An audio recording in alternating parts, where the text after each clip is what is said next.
Hey, what's going on? This is Mike. So today I want to talk about how many of us have actually started our businesses the wrong way. I know I did. I'm pretty sure you did as well, but we'll see. So let's talk about renting versus owning your business, okay? The first big thing when it comes to business is knowing whether or not you're renting or owning. Any company that's just focused on how much you make on a monthly basis or how much you make on a yearly basis, like that's all you focus on, you're renting your business. It's very difficult to own because you don't know how much it's worth. Now, the people who focus on the value of a business, how much is my business worth?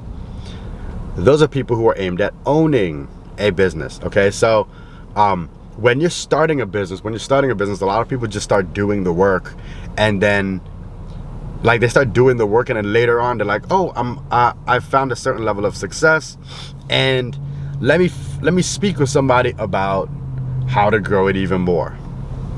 That's when certain questions come up, like, okay, well, what's your multiple? What walk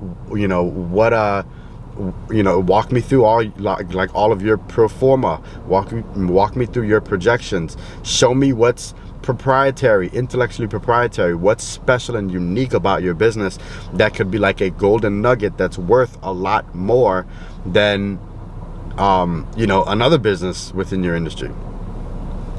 The issue is if you would have started there, you would have been able to make way better decisions about the business up front. Okay, so here's an example, right? Like, and a lot of this, first of all, I want to say this: these are things I did not do. I realized I made a mistake by not starting this way. Second of all, a lot of this discussion is I was inspired by this show called The Undercover Billionaire, and of course, like, I watch Shark Tank and all of these other shows, but after being in business for a while and consulting a lot of people, a lot of entrepreneurs, and being a part of different ventures, I'm noticing I'm far more aware of what this whole thing is all about. Okay, so you have an idea for a business. The first big thing that you should have is a target for how much you're looking to have the business worth within a certain period of time. So my company, you need to be able to say, my company, I'm aiming for my company to be worth $500,000 by year one. How you calculate that is based off of your industry, the type of business you have, and who you work with to evaluate it. I would absolutely recommend working with a broker, an M&A expert, somebody that understands the valuation of businesses. Reason being is because it's the same thing like a house, right? Your house, think about this, right?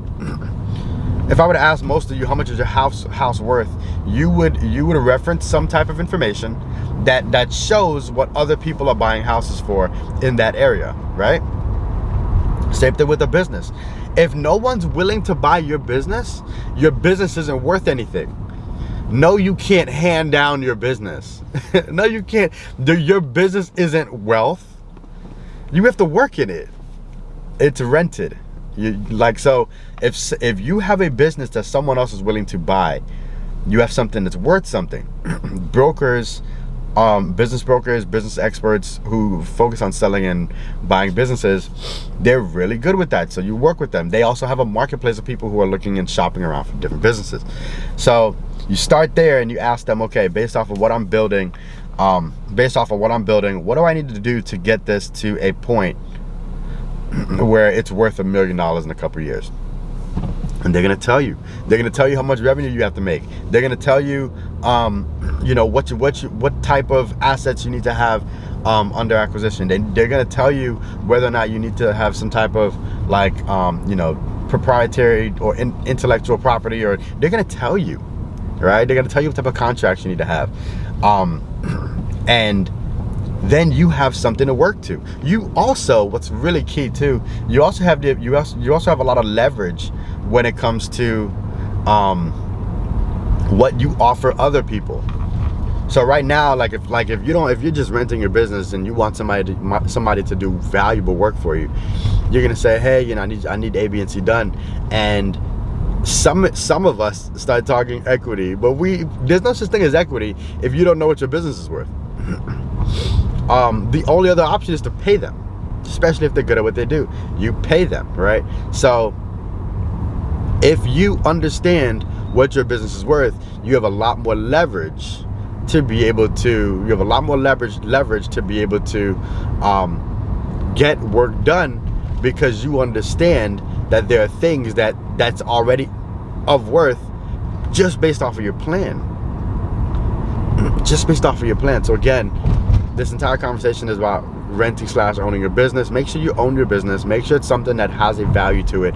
Start by identifying what that value is. Oftentimes, again, like I mentioned, it's a multiple of, it could be a multiple of your revenue, a lot of the assets you've already acquired, along with any contractual agreements or exclusivity,